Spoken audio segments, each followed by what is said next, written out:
Greetings, friends, and welcome to our congregation's worship experience for today.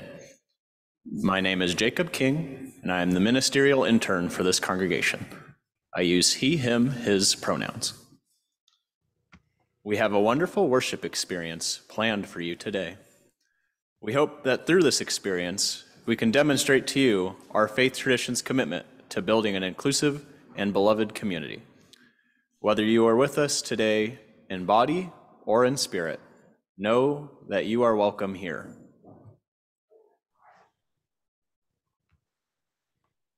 We know that it has been a stressful week for many of us here, partly due to the recent U.S. midterm elections. As such, we will allow time during our silent meditation today for a brief moment of reflection and hopefully solace. Our message today centers around the parable of the Good Samaritan. Spoken by Jesus nearly 2,000 years ago, this parable is still widely shared even today. This parable shows us that bigotry and intolerance are a continuous challenge of the human experience, but through change can be overcome. Our wisdom today comes pre-recorded from our Director of Religious Education, Elizabeth Valdez. Elizabeth will include a wonderful story for all ages about the context of this parable, which you will be delighted to experience. Our choice of music Today, for our prelude, comes from our music director, Olga Martinez.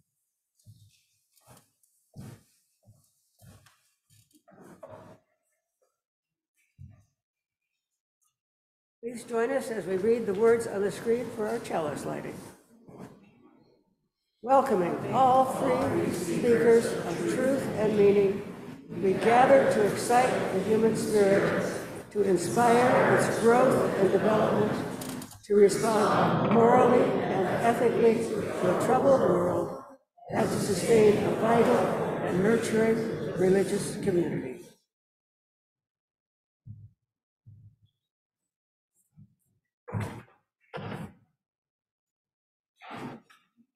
Good morning. Today we are going to sing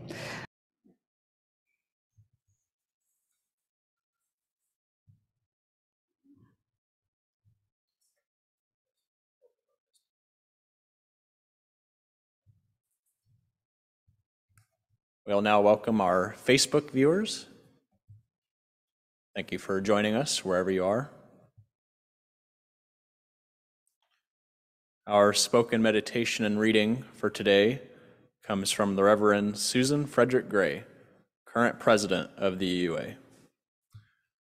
In March 1965, a Boston-based Unitarian Universalist minister, Reverend James Reeb, joined Reverend Martin Luther King Jr., John Lewis, and other Black civil rights movement leaders in Selma, Alabama, to support their efforts to secure voting rights for Black people living in the South.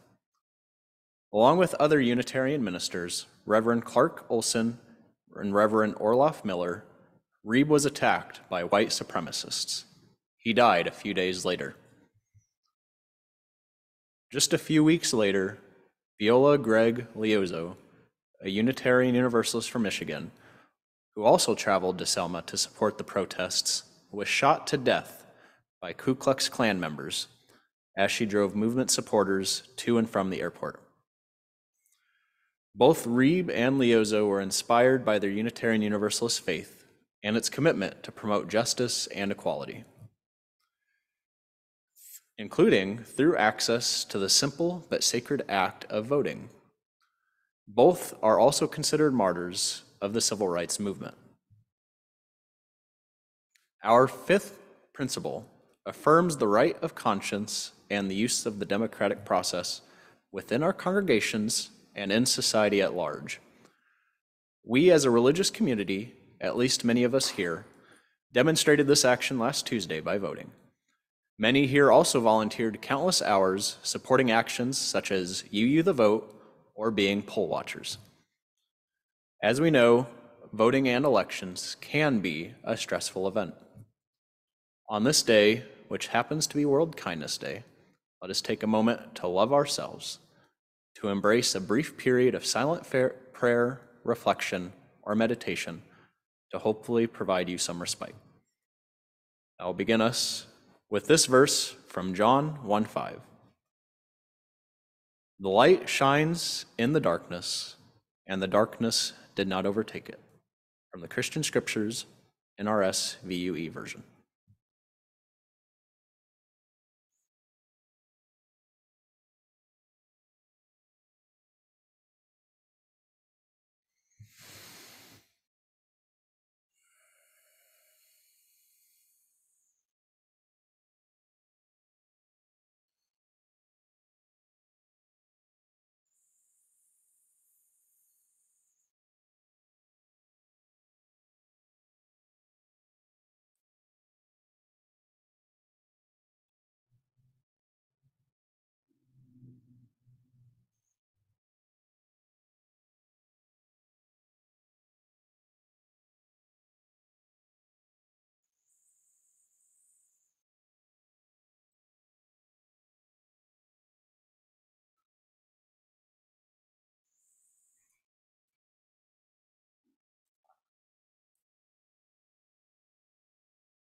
Who is my neighbor? Many of you who have the order of service notice the pun with the double U's from our wonderful congregational administrator, Tammy.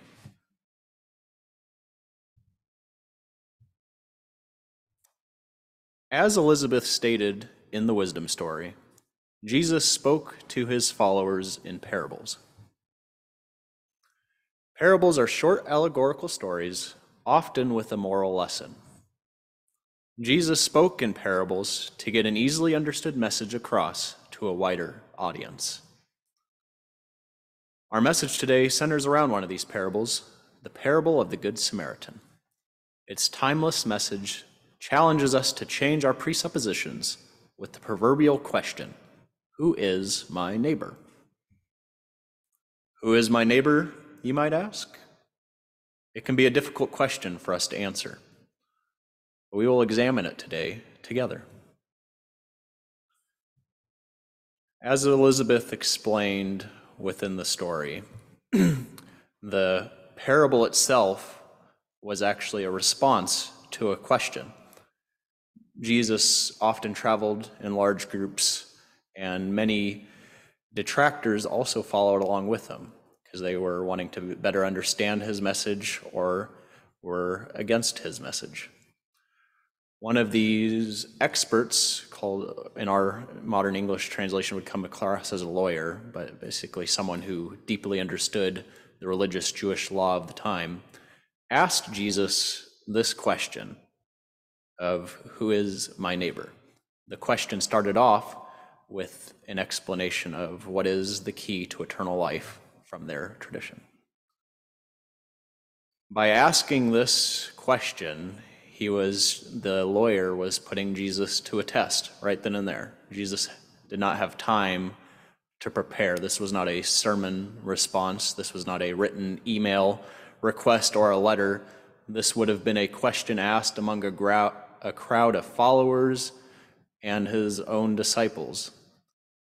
But Jesus, the witty individual he is, as often comes across, gave this parable, this story, in response to the question.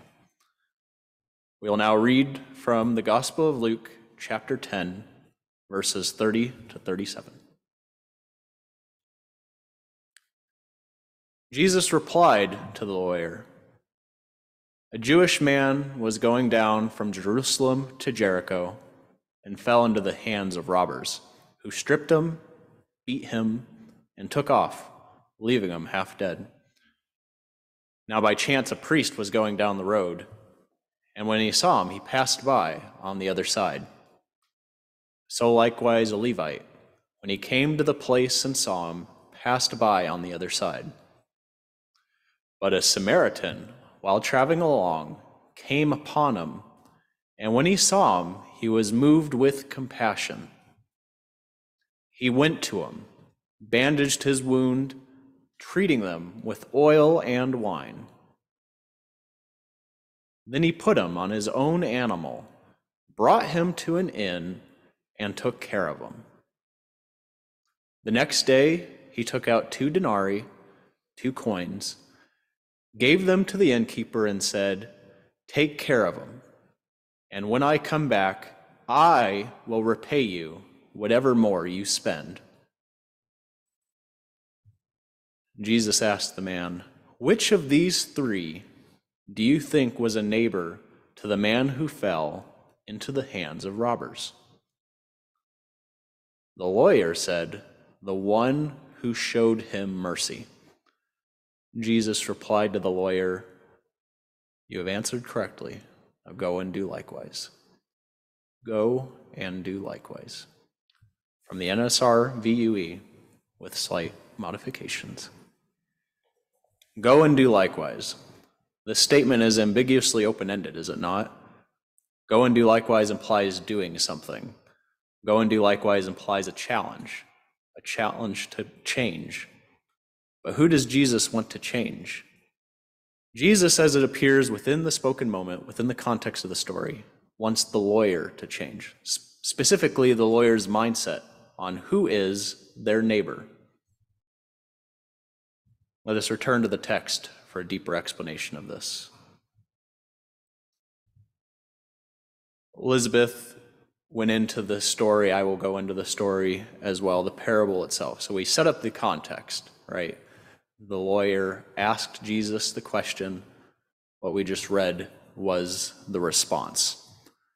Within the parable itself, we must identify the Samaritans, the Levites, and the man, or the Jewish man on the ground, and the priest. The priest, as is today, as was then, were often descendants from Aaron, which is in the Old Testament, the biblical Tanakh. The Levites would have worked at the synagogues, worked at the temples, or have been experts in the law. And the man laying on the ground, attacked by robbers, was a Jewish man. The Samaritan, or Samaritan Israelites as they like to be called today, were essentially a different sect of Judaism altogether at this time and were essentially enemies. The Jews and the Samaritans fought wars against one another. Within this parable, within the context, the lawyer answered Jesus, "What are the great commandments?" The greatest commandments within the Old Testament, within the biblical Torah. And the lawyer responded to Jesus, "Love the Lord your God with all your strength, with all your mind, and with all your soul. And love your neighbor as yourself." This love your neighbor as yourself was really specific, because if you took the verse on its own, love your neighbor as yourself, most translations specify as your own people, within that context, the Judaic people. But a few verses after that, it specifies loving the alien being people not of the Jewish faith, not of the country, not of the land, but still their brothers, their sisters, their fellow humans nonetheless. And so that is why often in the rabbinic circles even today, love your neighbor as yourself is considered the greatest commandment within the Bible, within the Torah, and for many Christians as well. Luke, doctor, physician, is the one who wrote this particular gospel that we find this parable in. The Gospels, synoptic Gospels, sometimes have stories that cross the four Gospels, but this parable is only found in Luke. Luke often wrote these parables and stories in a way to break them down and get a specific point across. We can break this down as follows. The lawyer asks, "What are the great commandments?" And then replies, "Love God the divine and love your neighbor as yourself." The lawyer, as we said, then asks Jesus, "Who is my neighbor?" Within the parable of the Good Samaritan, we see this explained and answered through Jesus' telling of the parable. The man was lying on the ground, a Jewish man who the priest and the Levite would have considered to be their direct neighbor. But for whatever reason, in that moment, they did not feel comfortable stopping to help the man. And then we have the Samaritan, this enemy of the state, traveling down the road and gets moved with compassion. He knows who the man on the ground is, not his name, but he knows that he's not a fellow Samaritan, but still, that does not stop him from doing what he feels called to in that moment, what the divine moves him to do. Picks him up, puts him on his own animal, takes him to an inn, pays out of his own pocket for him to be treated, and tells the innkeeper, "If there is any more due when I return on my next trip, I will repay you." And then that's the parable itself ends at that moment. So the Samaritan, we do not see get any closure. We do not see him repaid in kind, but we know that within the context of the story and within the way the divine moves, he would have been repaid twice over. Then Jesus asks the lawyer, who is the neighbor essentially in this story? Who is the one who, the lawyer replies, the one who showed him mercy? That is the Samaritan. Go and do likewise. That's how it ends. There's different translations of that statement, but go and do likewise. The challenge to change. That's what sums up this parable. Jesus often gives these parables with a challenge at the end, and in this case, go and do likewise. Even in Samaritan hospitals today, you can sometimes see this on the walls or in mission statements of some sort. This parable can be summarized as follows. Jesus wants all of us, to go and do likewise to our neighbors, and to recognize even our adversaries are our neighbors. Even our adversaries are our neighbors. This challenge, go and do likewise, would have resonated during this time period, as it still does today. With such an impactful challenge, how did theologians and scholars throughout our history respond to this challenge?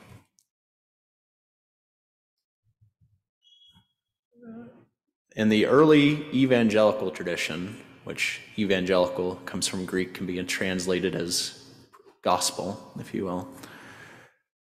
The early Christian church took this message and skewed it to essentially be an argument for salvation. Yes, there was the moral lesson as we took, but through a variety of tacts and interpretations, they put Jesus as the Samaritan and the man as a representation as sin. And throughout their arguments, you can read that it would not resonate with our modern UU minds, but still nonetheless many evangelical traditions today interpret this story as such. Even one of our early Universalist forebearers, Origen, interpreted this as a story of salvation. He interpreted it as an early form of universal salvation. Our faith tradition, Unitarian Universalist being its own distinct faith tradition historically before our faith traditions merger. Origen started his path to proclaiming universal salvation, at least indirectly, with this early interpretation of the parable of the Good Samaritan. But Origen really focused also on this go and do likewise, and he wrote to other church theologians that go and do likewise does not apply just to Christians, does not apply just to theologians, it applies to all people. Jesus did not specify only X people need to go and do likewise to their neighbor. It's entirely open-ended for that reason. Within modern scholarship, we can look towards the Jewish annotated New Testament to see how the rabbinic tradition today has interpreted it. Within the Jewish annotated New Testament, they emphasize this go and do likewise that Jesus said and agreed, that go and do likewise, love your neighbor as yourself. It does not apply to just go and do likewise to other Samaritans. It does not imply go and do likewise to fellow Jews. It implies go and do likewise to all people, that all people are our neighbors. And yes, that sometimes we don't get along and sometimes we have issues with each other, but at the end of the day, we are all sharing this space, this world, whether we want to or not, and go and do likewise applies even to them.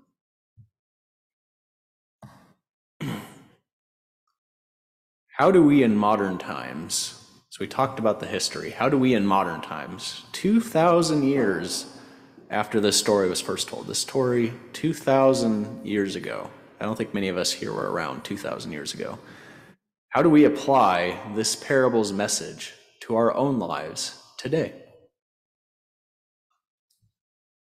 The city of Albany census data shows us that within the next few years, within this larger Albany Capital District region, we will have 10,000 new neighbors. 10,000 new neighbors.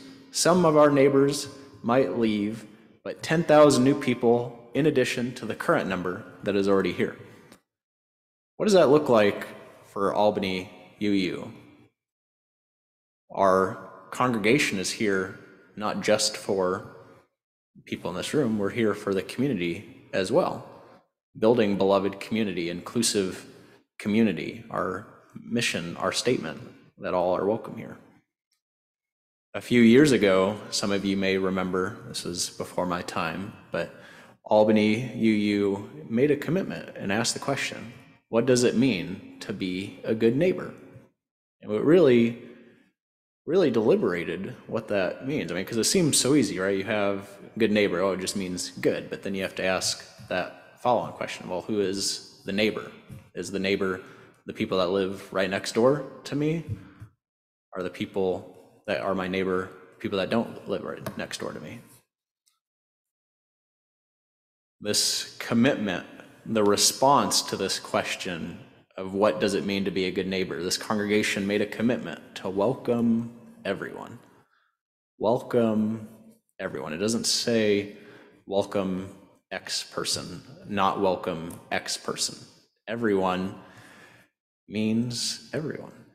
Yes, we have rules and boundaries in our covenant, but we will still welcome, just like we welcomed our Facebook viewers today. We had an usher welcoming everyone in this room. We have people online monitoring the chat also.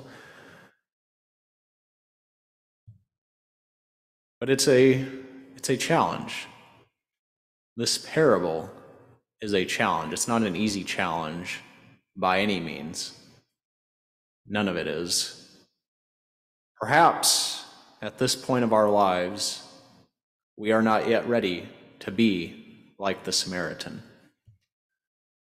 Perhaps due to historical trauma, racial trauma, or other injustices, we are not yet ready to forget or forgive those we may consider our adversaries. Our congregation's process of building beloved community is not a straight path. At times, it is almost a road less traveled, an uphill road with a potential lifetime of adversity. But a road we will nonetheless have to travel together. Hopefully it will be good company. We must recognize all of us are at different stages of this divine journey we call life.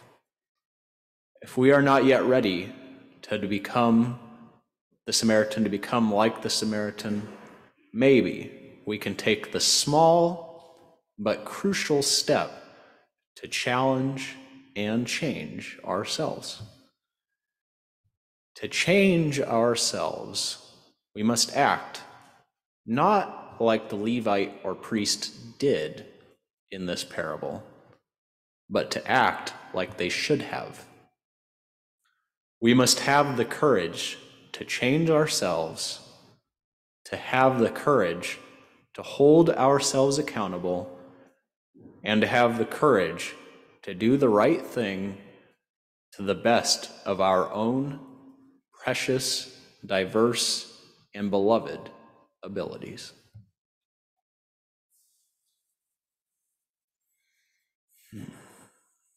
We will close our message today with some wise words from the Reverend Dr. Martin Luther King, Jr.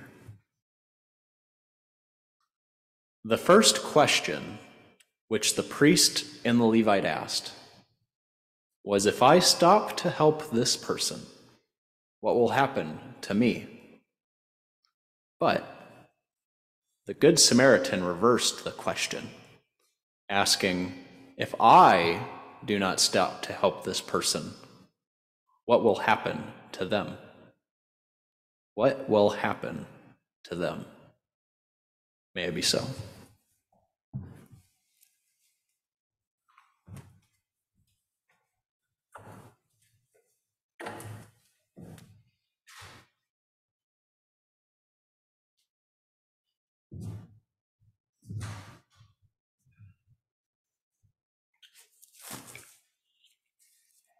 Good morning.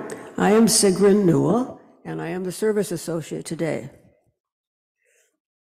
Before I introduce the offering, we need to note that with the exception of the OWL for grades 8 and 9, Sunday morning programming for children and youth ends at 11:15.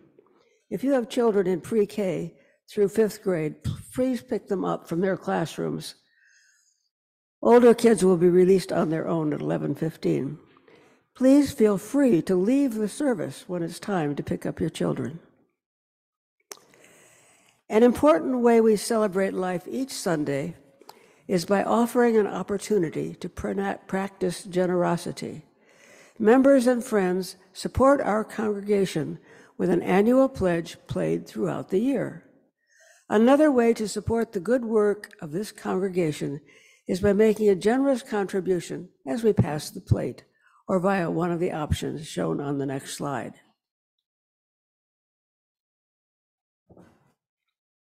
If you are joining us virtually, you can click on the tiny URL link in the chat window to contribute, or you can send a text to the number shown on the screen.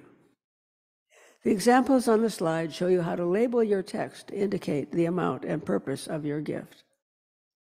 We must now say goodbye to our Facebook friends. Consider joining us on Zoom next time, or visit us in person at 405 Washington Avenue, Albany. You can find more information at albanyuu.org.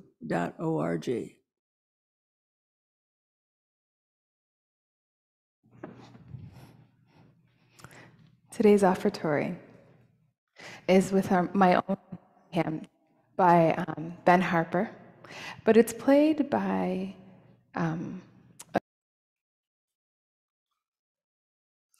Good morning. My name is Randy Rosette, and I'm on duty today as Pastoral Care Associate. Also on duty today is Donna Meixner. There she is.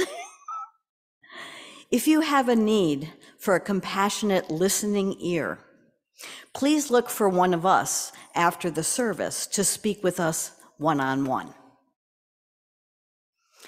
Now is the time set aside in our service for sharing significant personal milestones in our lives. There are several ways to share a joy or sorrow. On Zoom, you can click the raise hand symbol. The technician will call on you to unmute and share your joy or sorrow. Those in Community Hall will be able to come forward and share your joy and sorrow by putting a sewn in the bowl on the table. If you wish, you can share your joy or sorrow at the microphone. Please also consider sharing your sorrow after the service with one of us. We'll begin by reading items that were submitted this past week.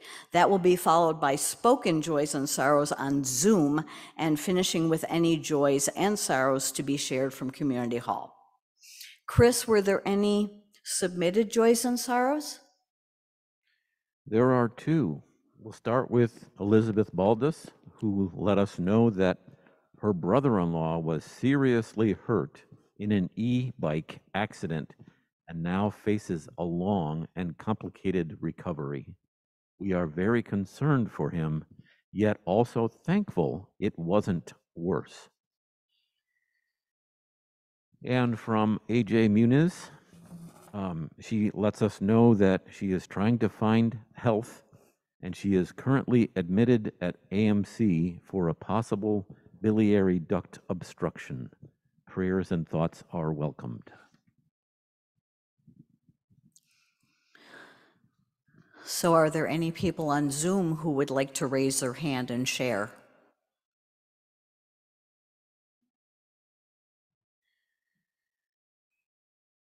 Yes, we do. We'll start with Sherry Roberts. Sherry, go ahead.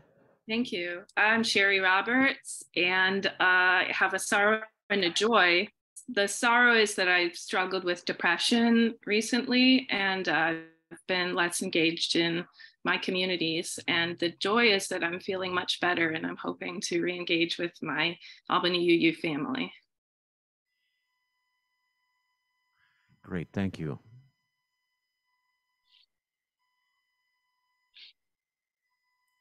Anyone else? Scanning quickly, I see, no, I don't see anyone else. Thank you. Those here wishing to move a stone are now invited to come forward. If you wish to speak your joy or sorrow, you can wait with Dawn at the microphone.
Good morning, I'm Todd Thomas.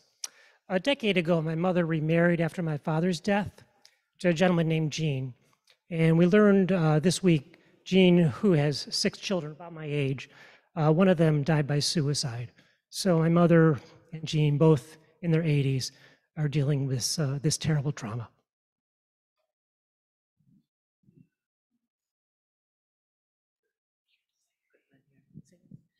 Good morning, Kathy Hodges here. I live in Guilderland. I live in Guilderland and occasionally frequent the local Stewart's, which is a very sociable place for coffee and catching up and seeing people in the neighborhood. And I recently met a young woman who hangs out there, and I was shocked to discover that she's homeless. Here you are in Guilderland in a very well-to-do, relatively neighborhood, and the young woman is homeless. Certainly a lot of things going on, but it's been an interesting process. I recently helped her to go through social services and spend most of the day filling out a form so that she can eventually receive services. In the meantime, they have given her housing. She's not in Guilderland, she's in East Greenbush in a motel, small room, dark, not very attractive, and no way to get where she needs to go. If she needs to go someplace, fortunately, she does have an ex-partner and a son who lives in the area. Not a great relationship, but there will be some assistance there. But in the meantime, she hangs in our system with not much support, and it certainly speaks to our question of who is our neighbor. So keep her in mind as you do your daily routine, and thank you.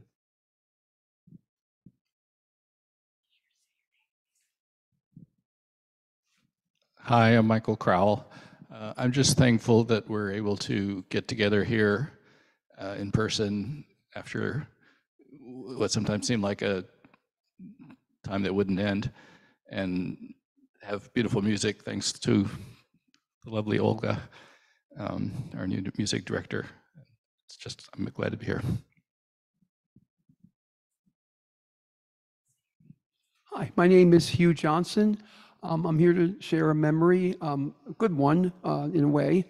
20 years ago, I lost my mom. That's not good, of course, but it was 20 years ago today, and what was the only person I've ever seen pass from, who died, and we gave her morphine the night that she was dying, and when she passed, an incredible thing happened. And only my sister and I saw this, but when she was about to pass, she opened her eyes, but she didn't focus on us. She focused on something else in that room and started to raise her hand as if she was leaving this world. And then she closed her eyes very calmly, let out a few more breaths, and that was it. And it was most beautiful. I mean, I've never seen anyone pass, but it just blew me away, and it gives me hope that there is, an afterlife. I just wanted to share that with you, and have a good day.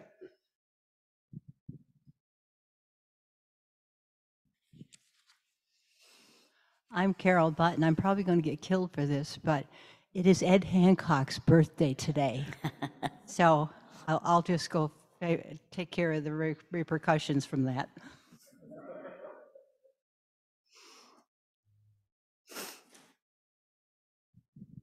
Hi, I'm Chuck Manning, and my joy today is just celebrating the contributions that all of the members of this congregation make. And we've got the Green Sanctuary that's got all the food out there for you today.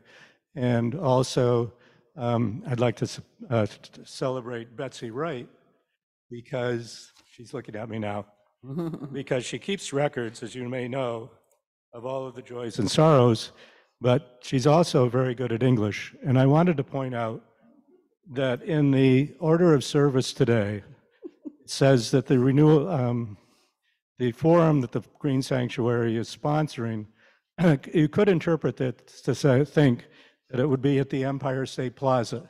In fact, that's not the case, as it shows in your insert. It's going to actually be here in this room tomorrow night at 7 o'clock. So I sort of snuck in an announcement there too, so excuse me.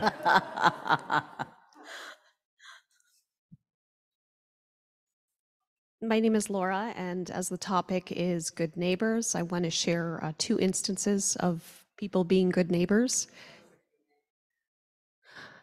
My name is Laura, and I want to share 2 instances of people being good neighbors. A month ago, I was outside in the South End, and a frantic grandmother drove right up to the curb and looked out the window, and she said, "Have you seen my granddaughter?" 10 years old. And she showed me a picture. I took a snapshot of the picture, and she drove away. She didn't know the area, but she just knew her granddaughter was last seen about 2 blocks up the street. So I immediately got in my car and ran around to every human being that I saw and shoved my phone in their face with her photo and said, "Did you see her? If you see her, get her." Not 5 minutes later, one of those people that I told saw her walking out of a building with another person. They took her, grabbed a child, and brought her to their stoop, called the police, and she was reunited with her parents. A few days ago, 2 12-year-olds were missing from a community program that my daughter was actually enrolled in. And luckily they were found. Facebook was a big part of that. I saw online how a lot of the neighborhood organizations were posting the girls' photos to show that they were missing. They were found in good health just shortly thereafter. So it's very nice to know that even when we're inside, we can do things to help our neighbors. And also when we're outside, to do that one step of just making sure everyone knows what's going on.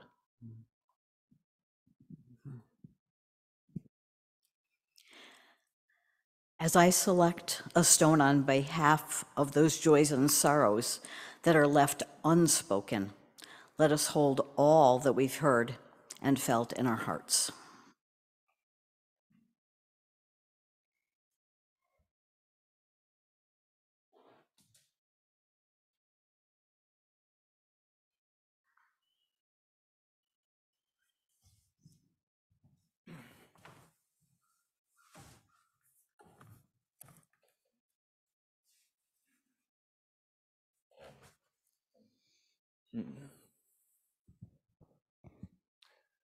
I ask from wherever you may be joining us from today to join us in a brief prayer, reflection, and meditation. Spirit of love, Spirit divine, we thank you so much for allowing us to gather here today together in body or in spirit. We recognize many sorrows today: recovery from accidents, medical concerns, struggles with depression, unfortunate losses from the disease known as suicide, concerns for our homeless neighbor, and many unspoken. We ask that you, in your mysterious ways, provide some solace, some outspoken or unspoken acknowledgement and guidance as many of our beloved community members work through those sorrows. We also recognize many joys to be had today. We recognize and thank you so much for the recovery of those children recently and for the community's quick response for helping those who are not their children, but their children in spirit. We also want to thank you so much for allowing us this privilege of gathering in person. We know it's difficult times with the pandemic, but allowing us to gather and worship is a great experience to be had. We also recognize and celebrate our homeless neighbors who get to exit this vicious cycle of homelessness, and we ask that you continue, because any of our neighbors that are sleeping on the street are suffering and hopefully can all be housed. We're thankful so much for a celebration of a birthday. Every year on this earth and within this community is a blessing to be had. We pray this in your holy name. May it be so.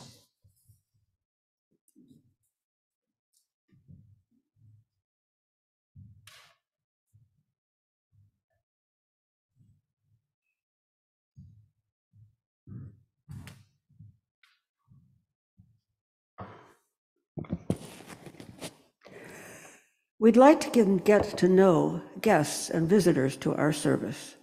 If you'd like to tell us who you are and where you're from, those here in Community Hall should stand or raise your hand. The usher will bring you a microphone so that everyone can hear you. Those joining on Zoom can click on the raise hand symbol. Our technician will invite you to unmute and introduce yourself. You can also click on the visitor link you'll find now in the chat window. Here in Community Hall, are there anyone for the usher to bring you in a microphone? I don't see anyone today. How about up there? Anybody on Zoom? Oh, we did find somebody. No, we have nobody who is looking to introduce themselves.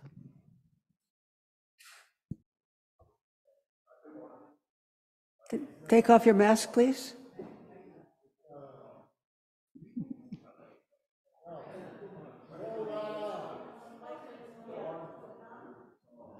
You probably all hear me, right? Yeah, now you are. Yeah, I'll say it again. My name is Manuel. My first name is Manuel. Last name Suarez. This is my wife. Hi, I'm Millie. And we moved to Glenmont a year ago this week. We met originally in Oneonta. I almost said Eugene. We met in Oneonta, and we lived in California for 10 years, and the fires chased us back east. So we're here now. Welcome. We're glad to have you here. Please keep coming. Anyone else? Now, upstairs? Anyone on Zoom? Oops, we have another one here. Hi, I'm Andy Kyer, he, him, his. I was a pre-pandemic visitor. Happy to be back again, and I'm here with my roommate, Caitlin. Welcome. Please keep coming.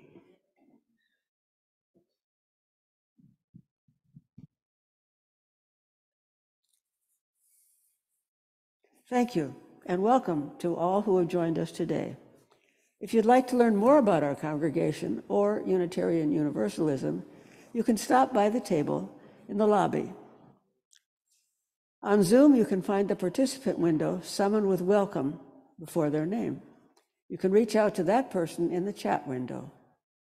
There will also be opportunities to socialize and welcome newcomers after the service, both for those on Zoom and those here in Community Hall. And now it's time for announcements. We have two announcements that have been submitted already. The Albany Gay Men's Chorus is having its winter concert, which is called Warm and Fuzzy, on Saturday, December 17th at 6:30 p.m. at St. Paul's Episcopal Church, and the admission is $20, and that was submitted by our sexton, Nelson Jacob Moore. The other thing is that the Holiday Craft Festival will be coming soon, our bazaar, our annual bazaar. The crafters have been busy making all sorts of wonderful things, pottery and jewelry and knitted things and lots of mice. And Tammy has been busy putting everything into the web for an online auction on the website. So watch for an announcement that it's open and ready to bid. This is not a bidding war kind of thing. The first person who says they're going to buy it gets it. So it's a good idea to be there soon.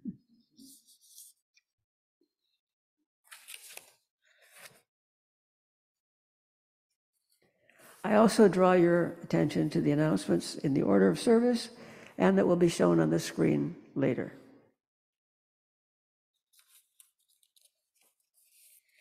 We have these closing words.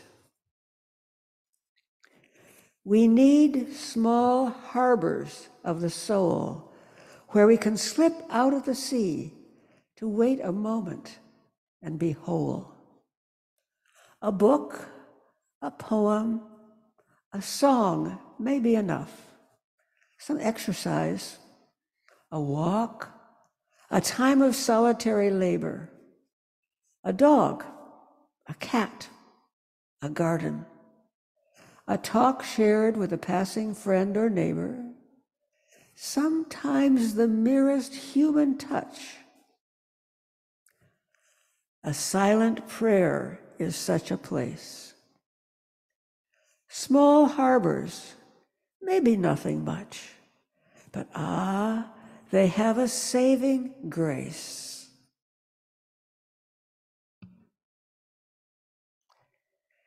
And I believe we have a song coming up next. The words will be on the screen. Olga will introduce it.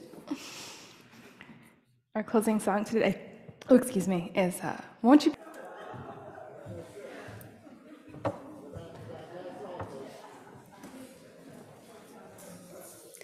As we extinguish the chalice, please join with me in reading the words on the screen.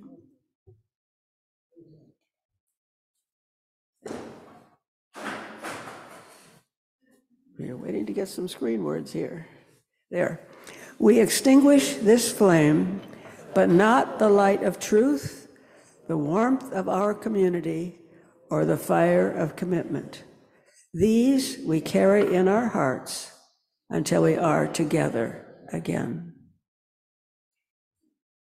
Those on Zoom are encouraged to join a breakout room for conversation and fellowship. You can click on the Accept Breakout Room assignment when it appears on your screen. Those in Community Hall are invited to attend Coffee Hour. We especially encourage guests and visitors to join us. Anyone on Zoom or in Community Hall is welcome to attend a congregational response to discuss the service topic. You can stay in the same Zoom meeting or right here in Community Hall, and the discussion will begin with Jacob in a few minutes. Those wishing to chat with all your friends and socialize are asked to leave Community Hall so that the congregational response can start promptly. We're glad you joined us today. This concludes our service.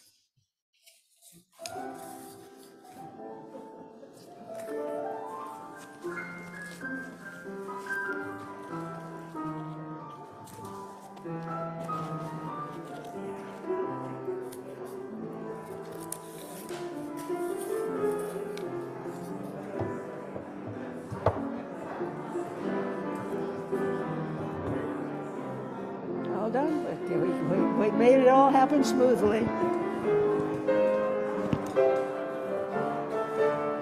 Good morning, Ellen. Thank you, Secret. I loved your poem. That was lovely. Oh, thank you. Thank you. It is lovely.